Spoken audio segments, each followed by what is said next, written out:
Hermanos, muy buenas tardes, ¿cómo están? Me da mucho gusto estar con ustedes en esta transmisión y estar aquí en el templo de la iglesia Betania. Es un privilegio para mí estar aquí.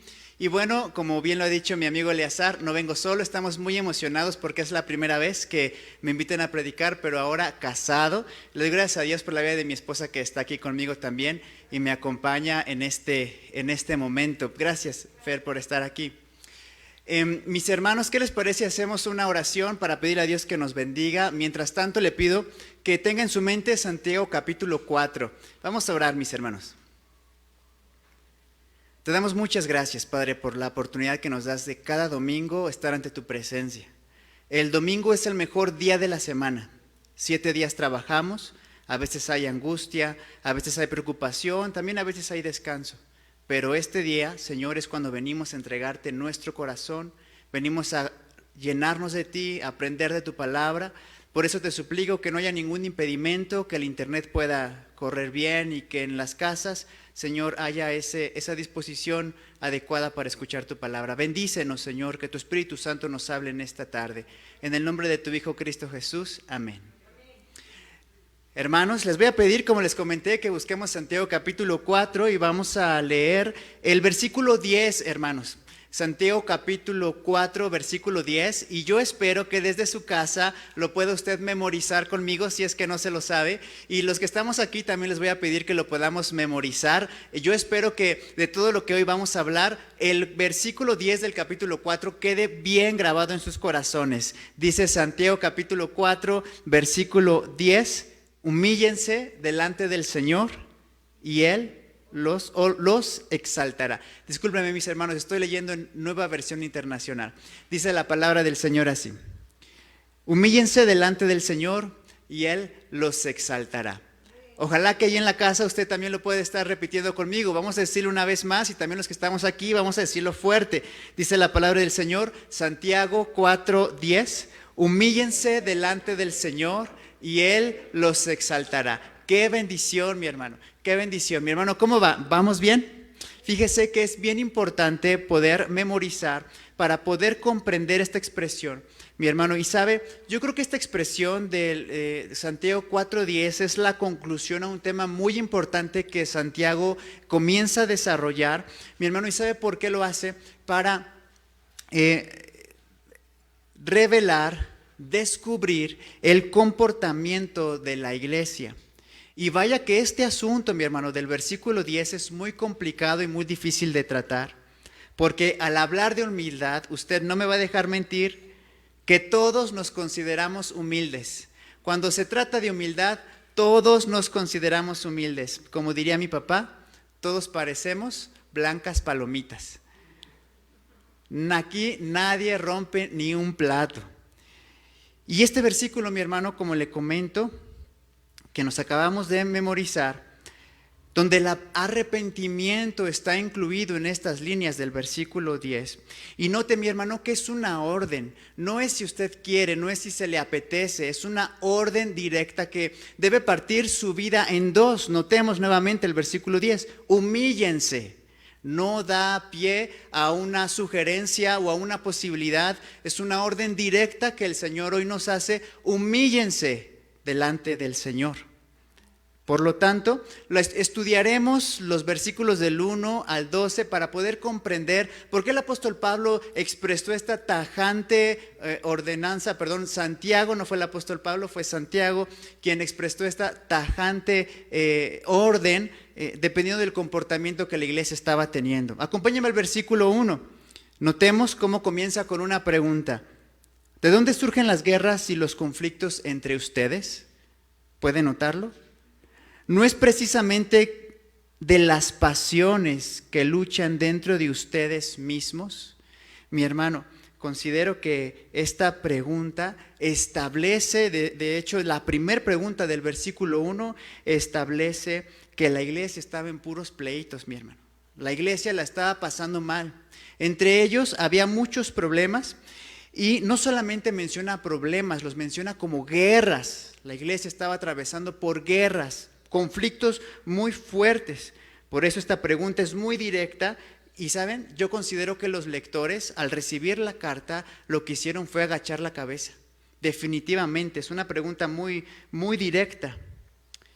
Y claro que se está refiriendo, como lo he mencionado, a los problemas de las relaciones interpersonales, que como lo mencioné, los describe como guerras. Prácticamente Santiago le está diciendo a la iglesia, ¿qué sucede con ustedes? ¿Por qué tienen tantos problemas? ¿Por qué no se pueden llevar bien? Esto es algo tremendo, hermano, que el pastor le hable así a su iglesia. ¿Qué está pasando con ustedes? ¿Por qué se están peleando a cada rato? Parece que el apóstol Santiago apunta a cada congregante de la iglesia con su dedo para que no volteen a ver lo demás, para que la iglesia no le esté echando la culpa al gobierno, para que la iglesia no le esté echando la culpa a los bancos, no le esté echando la culpa a la vacuna, ni mucho menos al coronavirus. Les dice el apóstol Santiago les dice, ¿de dónde vienen tantos problemas? ¿Por qué están pasando por estos momentos tan tremendos? De hecho, cuando volteamos a ver el capítulo 3, vemos que Santiago habla sobre la lengua y notamos ahí que la descripción que hace es tremenda. Usted lo sabe, ¿verdad, mi hermano? Que como una pequeña flama puede incendiar un bosque enorme y esa es la misma situación que pasa cuando se nos sale una palabra maldicha en un momento de mucha tensión, se incendian y se calientan los ánimos. Déjenme les cuento que en una familia cristiana, hermanos, y que vivían en un mismo predio, varios hermanos ya casados con sus hijos, cada hijo tenía un perrito. Y resulta, hermanos, que los perritos comenzaron a pelearse por la comida. Empezaron a tener ahí un conflicto. Se metieron los niños a defender a los perritos. Pero en eso, como los niños empezaron a defender a los perritos, se calentaron los hermanos más grandes y se empezaron a agarrar a golpes, se metieron los papás. Ya los papás de estos pequeños a golpes tuvieron que terminar todo esto en el ministerio público. Y Santiago le hace la pregunta, ¿por qué tienen tantos problemas?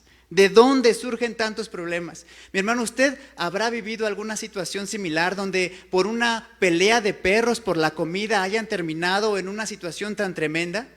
Tal vez la mejor manera de preguntarlo es, ¿ha iniciado problemas enormes con su familia o en la iglesia por cosas minúsculas? Pongamos atención en este pasaje, porque la segunda pregunta del versículo 1 es aún más directa. Notemos lo que dice el versículo 1 en la segunda pregunta. ¿No es precisamente de las pasiones que luchan dentro de ustedes mismos? Esto seguramente habrá quebrado el corazón de las personas. Porque si pensaban echarle la culpa a alguien más, Santiago les dice, no te equivoques. Todos los problemas que tienes en tu casa o los problemas que puedes enfrentar en la iglesia vienen de ti. Tú los has provocado. Tú eres quien ha provocado todos estos problemas. Vienen de ustedes. Santiago les dice, ¿no es precisamente que estos problemas vienen de su egoísmo? Para satisfacer sus necesidades egoístas, de donde surgen todos sus problemas. Mi hermano, el deseo natural y pecaminoso del hombre es sobrevivir sin importar a quién se tenga que matar para llegar al objetivo. Esto es tremendo, hermanos, un tema muy delicado. Por lo tanto, cuando pasamos al versículo 2, acompáñame a leerlo, dice, continuando con esta misma idea. Estas personas que provocan las guerras desean algo y no lo consiguen. Matan, ¿se da cuenta? Matan y sienten envidia y no pueden obtener lo que quieren. Riñen y se hacen la guerra. No tienen porque no piden. Qué descripción tan difícil. ¿Y sabe qué, mi hermano? Esta es una de las experiencias más frustrantes en la vida. Desear, trabajar, esforzarse, desvelarse, planear y no realizar la venta. No sé si alguno de ustedes se dedique al comercio, planea, idea, busca, se capacita y al fin y al cabo no se logra nada. O imagínese desear, trabajar, esforzarse, desvelarse y no poder obtener el trabajo que tanto uno desea, no poder comprarse el auto, no poder ser feliz. Y Santiago continúa con este desarrollo y dice, no solamente no solamente desean algo y no lo consiguen, sino que matan y sienten envidia. Mi hermano, ¿vamos captando el punto? ¿Sí nos damos cuenta del nivel de problemas que había entre esas personas? Ahora, parece que al hablar de matar no estamos refiriéndonos al asesinato en sí con una pistola o un cuchillo. Usted y yo sabemos que habla de las palabras que duelen más, ¿verdad? Que ese mismo cuchillo penetrando en los pulmones. Había desmedidamente envidia, esa envidia que se siente al ver que otros tienen lo que uno tanto desea conseguir. Y no solamente se quedan con su envidia, sino que, dice aquí la Biblia, riñen y hacen la guerra. Una vez mi hermano le comento que hace, yo creo que como unos 6, 7 años, un hermano me regaló un bochito. Yo estaba bien contento con el bochito blanco, yo le decía el palomo. Y una vez una hermana llegó a la iglesia, no asistía con nosotros a México Nuevo, ella llegó y me dijo, con que te regalaron un bochito, pues a ver si tienes para la gasolina. ¿Y usted qué puede pensar de eso? ¿Había envidia en su corazón? Hermano, era un bochito, no era un BMW, mi hermano. Todavía lo hubiera entendido si fuera un BMW, pero era un bochito. Y lo que me impacta es que desde ese punto la envidia salió desde su corazón y lo habló. No solo lo pensó, lo dijo, como lo dice el Santiago 3, que esa lengua pudo haber causado un problema. Cuando continuamos con el versículo 3, mi hermano, vaya siguiendo conmigo, por favor. Continúa el tema del egoísmo. Dice, y cuando piden, ¿sí vamos bien? Y cuando piden, no reciben, porque piden con malas intenciones para satisfacer sus propias pasiones. Tremendo, tremendo es esto. Y sabe que habla de personas cristianas que se acercan a Dios, que le piden. Estas personas dicen, sí busco a Dios, yo me conecto a las transmisiones, cuando puedo voy y sirvo, mando mi diezmo, sí estoy con Dios, pero la realidad en su corazón es que hacen todos estos movimientos con los motivos incorrectos. No están buscando hacer la voluntad de Dios, están buscando hacer su propia voluntad. Quieren, como decimos coloquialmente, hacerle manita de puerco a Dios, mi hermano. No se puede. Estas personas dicen, que Dios haga mis planes, que Dios haga lo que yo quiero, que Dios conceda mis deseos. No sé, mi hermano, si usted en este tiempo de pandemia ha escuchado tantos mensajes incorrectos como este, que Dios quiere hacer tu voluntad, tal vez no de esta manera, pero pide y lo vas a recibir. Pide y lo vas a obtener, mi hermano. ¿Qué de bíblico hay en eso?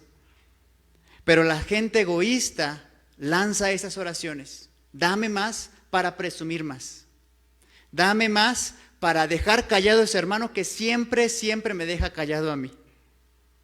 Estas peticiones, como les comento, están basadas en deseos egoístas. Por eso, cuando piden, no reciben, porque piden mal. Piden para sus malas intenciones, para satisfacer sus propias pasiones. Y entonces, si nos detenemos un poquito, hermanos, Santiago nos está diciendo, les pregunto, que no podemos pedirle a Dios una mejor calidad de vida. Santiago con este pasaje nos dice que no podemos pedirle un mejor trabajo donde ganemos más y estemos al frente de una compañía. No podemos pedirle a Dios que nos dé un automóvil nuevo. Mi hermano, sabe que no. Dios no nos está diciendo esto. Claro que usted y yo podemos pedirle a Dios lo que necesitamos y lo que deseamos. Él es nuestro Padre. Pero cuando estas necesidades y deseos están basados en las pasiones pecaminosas para humillar a los demás, usted sabe que ahí está fallando. Por eso, las peticiones por cosas materiales, basados en deseos egoístas, se transforman en impactos espirituales con el propósito de destruir a la familia y a la iglesia. Lo peor de todo es que lo que se pide no se obtiene. Y como lo mencioné, esto es lo más frustrante. Esto causa más envidia. Es como si fuera un círculo. Quiero tener lo que otro tiene. como no lo tiene, como no lo tengo yo, hago lo posible. Y no solamente hago lo posible, sino que hablo y aún me esfuerzo y no lo obtengo. Esto es tremendo. Hasta aquí hemos estado hablando de las personas a las que Santiago les escribió en primera instancia. Pero ¿qué hay de usted y de mí, hermano? Dios nos dice, ¿por qué estás peleando o estás disgustado con alguien? ¿Por qué le has dejado de hablar? ¿Por qué has permanecido así? No has podido conseguir lo que tanto deseas. Pides y no recibes. Por lo tanto, como iglesia, es un buen momento para evaluar cómo está la relación que tenemos con la iglesia y con la familia. No podemos continuar de la misma manera. Para que la iglesia abra los ojos ante esta situación y se dé cuenta de la verdadera problema que ellos estaban enfrentando, Dios hace la descripción más directa y tajante en este pasaje de Santiago 4, del 1 al 2. Lo encontramos en el versículo 4. Dice, oh gente adúltera. Qué tremenda descripción, hermano. Oh gente adúltera. Usted y yo sabemos que el adulterio es esa relación de una persona casada con otra que no es su cónyuge. Y Dios ocupa esta descripción para aquel, fíjese, para aquel que afirma tener su confianza en Él, en Dios, pero sigue viviendo bajo sus deseos egoístas, los cuales provocan las guerras. Y lo puntualiza preguntando, ¿no saben que la amistad con el mundo es enemistad con Dios? Lo vemos allí en el versículo 4. ¿No saben que la amistad con el mundo es enemistad con Dios? ¿Qué me puede decir usted desde su casa? ¿Pudiera mandar un comentario a esta pregunta? Los que estamos aquí, ¿podríamos nosotros responder esta pregunta? ¿No saben que la amistad con el mundo es enemistad con Dios? La respuesta es clara, ¿verdad? La respuesta es un sí. Lo sabemos. Sabemos que ser egoísta, sabemos que buscar problemas, sabemos que hacer la voluntad propia es enemistad con Dios. Pero hay muchos, desgraciadamente, que no les importa, ya que su único propósito es que, aún sabiendo esto, se haga justicia según su propia perspectiva. Hoy Dios nos habla, mis hermanos, a cada uno de nosotros, como cada domingo, y nos pide que evaluemos cómo está nuestra relación con nuestra familia y con la iglesia. Y si notamos que hay egoísmo en nuestras relaciones, si notamos, por gracia de Dios, que deseamos lo que otros tienen con envidia y nos enojamos porque no podemos obtener lo que otros tienen, si notamos que hacemos guerra por cualquier cosa, que buscamos a Dios únicamente para satisfacer nuestros deleites, entonces es momento de arrepentirnos. Es momento de arrepentirnos. Y Santiago lo menciona en el versículo 6. Dice, pero Él, es decir, Dios, nos da mayor ayuda con su gracia.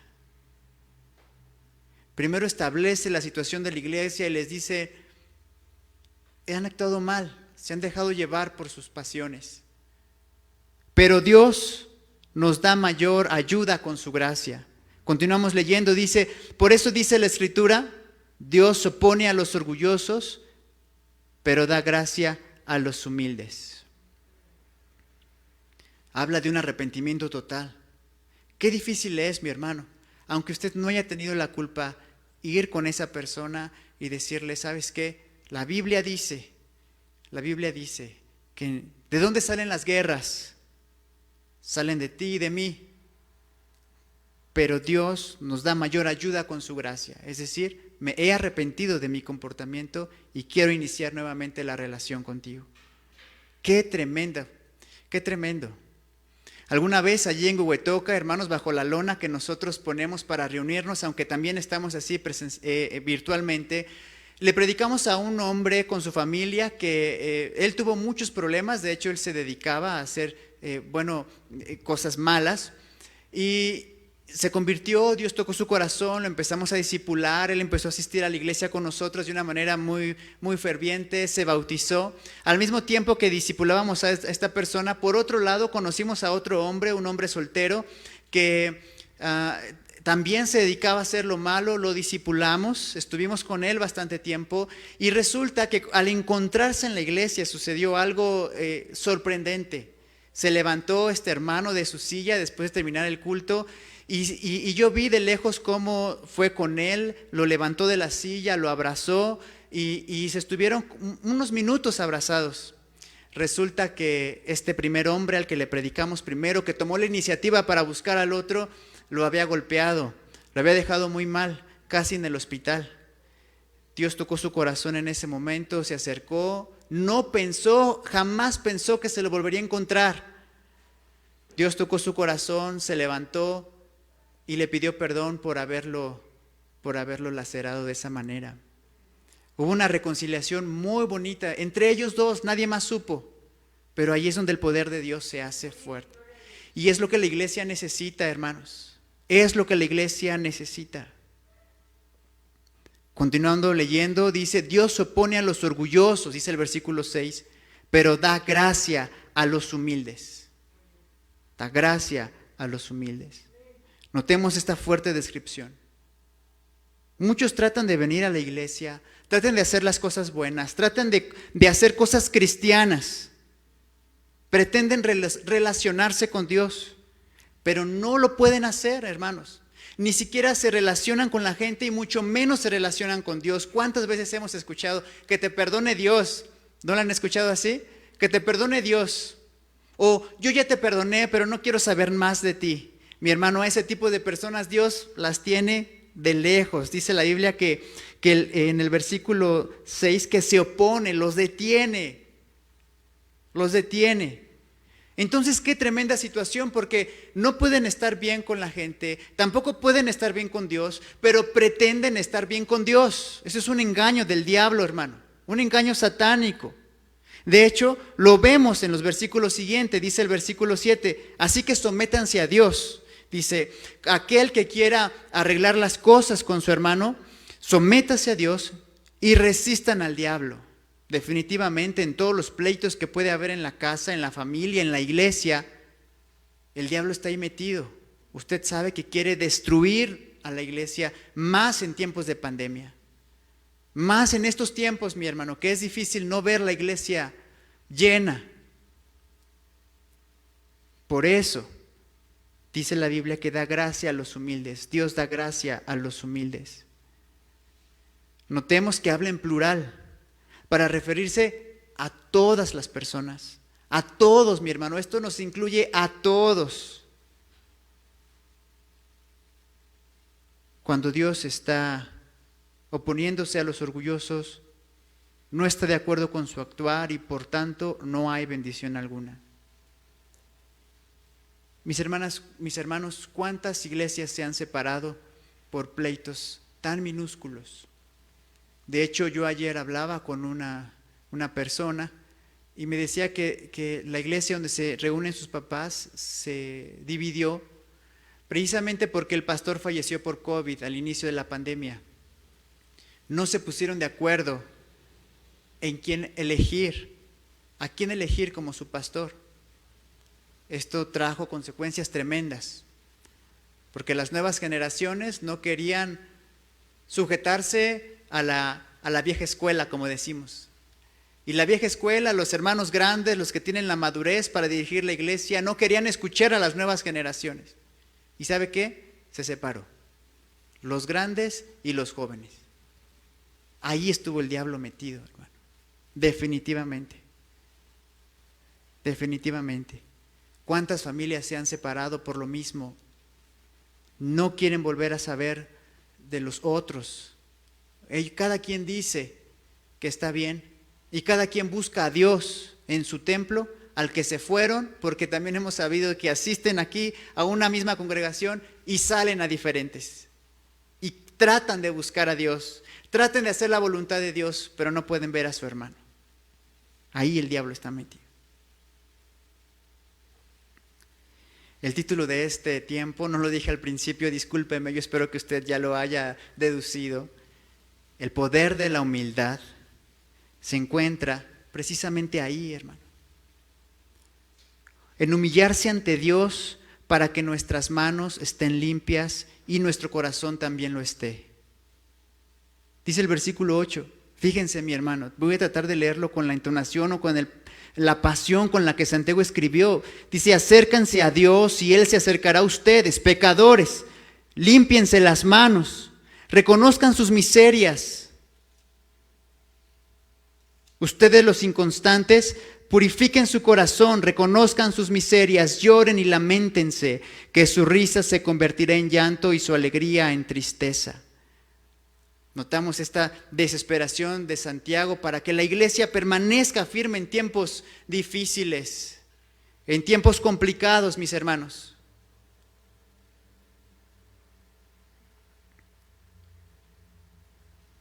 De hecho, usted y yo sabemos que la humildad se define como hacer bajar la cabeza, reconocer que no hemos estado haciendo bien las cosas. Reconocer que hemos fallado y que nos hemos dejado llevar por las pasiones que hay en nuestro corazón, queriendo que se haga nuestra voluntad, y hemos olvidado que la voluntad que se debe cumplir es la de Dios. Lo peor de todo es que se quiere hacer la propia voluntad muy cristianamente. Como decimos, te doy un golpe en el amor de Cristo. Es tremendo, mi hermano.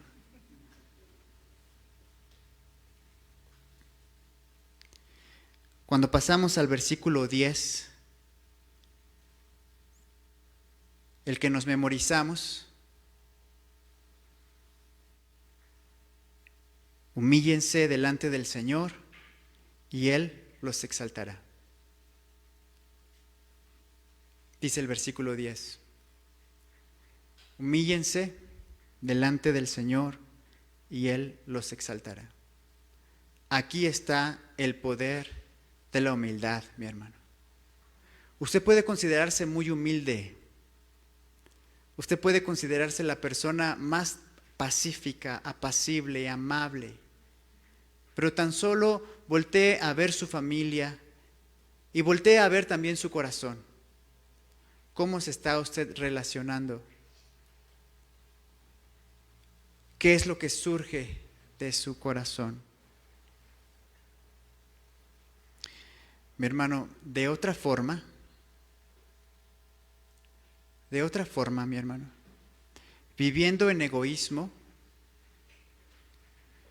con orgullo, con soberbia, ¿sabe qué es lo peor de todo, mi hermano?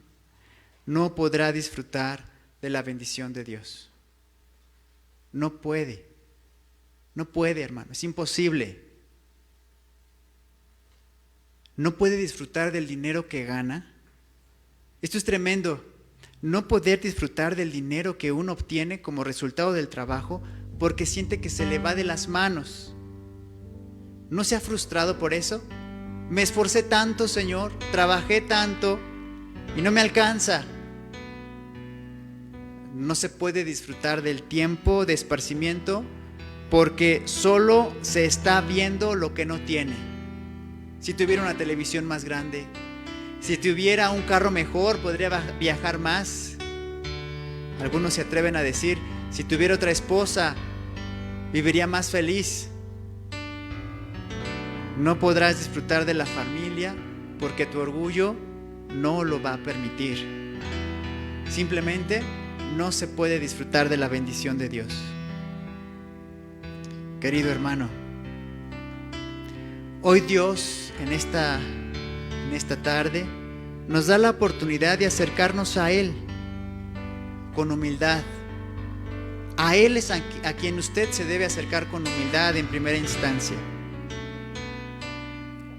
Y sabe, Él derramará su bendición sobre su familia y su economía, sobre su salud y sobre su futuro, sobre la iglesia, mi hermano, sobre la iglesia. Usted y yo sabemos que la iglesia se compone por familias. Las familias deben estar sanas, deben estar unidas. Recuerdo yo un canto que aprendí aquí en Betania, en los campamentos, cuando iba de adolescente, o de niño me parece, y decía este canto: unidos, unidos en su nombre unidos, pues en este mundo paz y amor tendremos. Unidos, siempre unidos, tomados de su mano, tomados de las manos. Mi hermano, es necesario someternos a Dios. Deje el orgullo, mi hermano, humíllese ante Dios. Solamente reconozca si es que usted ha hecho algo que está mal, y si usted dice: yo estoy bien, tengo mis manos limpias, mi corazón está puro, yo estoy tranquilo, en el nombre del Señor, yo le animo a que eche un segundo vistazo. Y como le dijo el salmista David a Dios: examina si hay en mí camino de perversidad. Creo que esa es la petición que debemos hacerle al Señor. El poder de la humildad, como lo comentaba, es precisamente ahí, en humillarse, acercarse, mi hermano, al Señor, a Dios, dejando todo orgullo. Allí en su casa, por favor, repita conmigo: humíllense delante del Señor y Él los exaltará.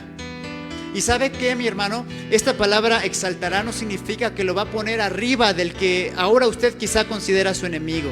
¿Sabe en qué consiste esto, mi hermano? Que usted le va a dar la gloria y la honra a Dios por la reconciliación que generó con su hermano o con la iglesia. Arreglen sus problemas, arreglemos nuestros problemas. Dejemos de ser egoístas. Pidamos que se haga la voluntad de Dios, no la nuestra.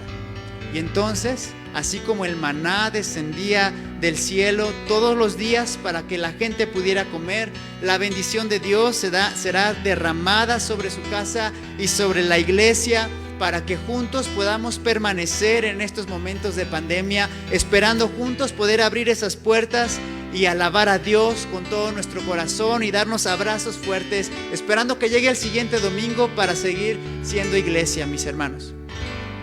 Padre, gracias por este tiempo que nos permites tener. Gracias porque podemos disfrutar de este momento tan precioso, Señor, para reconocer si es que nosotros hay ese orgullo que ha generado las guerras o problemas. Padre, cuando yo comenzaba a estudiar y escoger el pasaje, entendí, Señor, que esto tenía que hablar. Yo te pido, por favor, que haya causado Señor, ese cambio en la vida de mis hermanos y también en la mía, Señor, porque yo estoy muy tocado, lo puedo decir así, por esta palabra de Santiago. Ayúdanos, Señor, por favor, ayúdanos a evaluar nuestra situación y a darnos cuenta de nuestro pecado. Bendice a tu iglesia Betania, Señor, por favor, fortalécela. Padre, que tu Espíritu Santo la siga cuidando, guiando, fortaleciendo ahora, Señor, en esta nueva etapa. Fortalécelos y que pronto, Señor, esas puertas puedan ser abiertas y que la iglesia esté llena, así como yo la recuerdo cuando era niño. Que esté llena la iglesia, Padre, y que podamos seguir alabándote. En el nombre de tu Hijo Cristo Jesús te damos gracias. Amén. Dios les bendiga, mis hermanos. Muchas gracias.